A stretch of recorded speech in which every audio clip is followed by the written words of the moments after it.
كنحلم نقرا مزيان ونحلم نخدم في شركة كبيرة ونربح مزيان ونحلم يكون مع الشخص اللي تعرف قيمتي. وكنقول إلا وصلت غادي نكون بخير.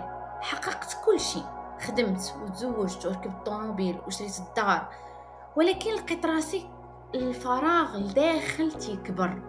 واخا عندي كل شيء مني من بزاف الناس اللي عندهم لا ديبرسيون وما تعرفوش علاش.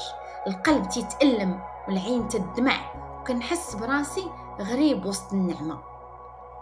ومنين رجعت نقلب وفهمت الحقيقة المرة، ماشي كل شيء كيعطيني الرضا، وماشي كل ما فرحت به راه في خير.